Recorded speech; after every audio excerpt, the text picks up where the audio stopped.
তো আমরা প্রতিনিয়ত হোয়াটসঅ্যাপ আমরা ইউজ করি, ঠিক আছে।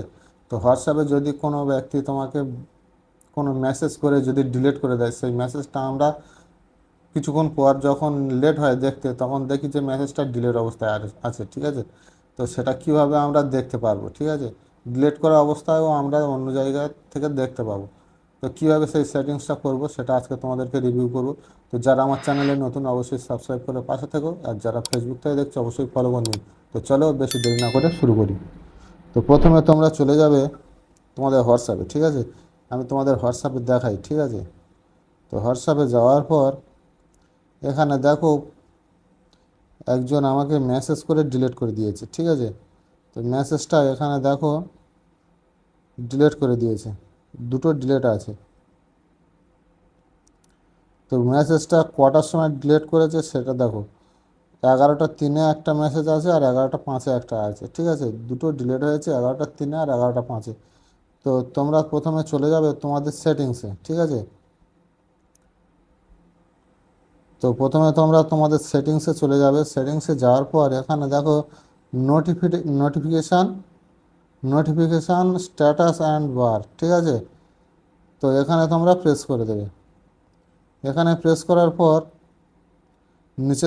নিচের দিকে দেখো নোটিফিকেশান হিস্ট্রি বলে অপশান রয়েছে, ঠিক আছে। এই যে নোটিফিকেশান হিস্ট্রি আছে, এখানে তোমরা প্রেস করে দেবে।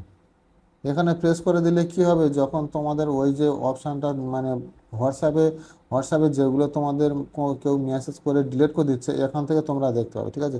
তো এই হোয়াটসঅ্যাপে নোটিফিকেশান হিস্ট্রি যে অপশানটা রয়েছে, এখানে তোমরা প্রেস করে দেবে। দেওয়ার পর এখানে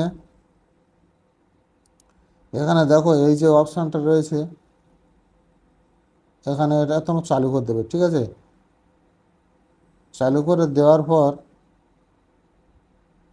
এখানে আমি বলেছিলাম 11টা 3-এ আর 11টা 5-এ আমার ওই হোয়াটসঅ্যাপে লেখাটা ডিলিট হয়েছে, ঠিক আছে। তো এখানে দেখো 11টা 5-এ পূজা তুমি কেমন আছে, ঠিক আছে। এই যে 11টা 5-এ একটা আর 11টা 3-এ একটা আছে, নিচের দিকে দেখো 11টা 3-এ রয়েছে। 11টা 3-এ যেটা রয়েছে কিছু একটা লিখে পাঠিয়েছিল, ঠিক আছে। যা মনে আসছে লিখে পাঠিয়েছি। আর এই 11টা 3-এ এই 5-এ এখানে এই দেখো, এখান থেকে আমরা দেখতে পাচ্ছি কি মেসেজ করেছিল, ঠিক আছে। তো ভিডিওটা ভালো লাগলে অবশ্যই সাবস্ক্রাইব করে পাশে থেকো। চলো দেখা হচ্ছে পরের ভিডিওতে।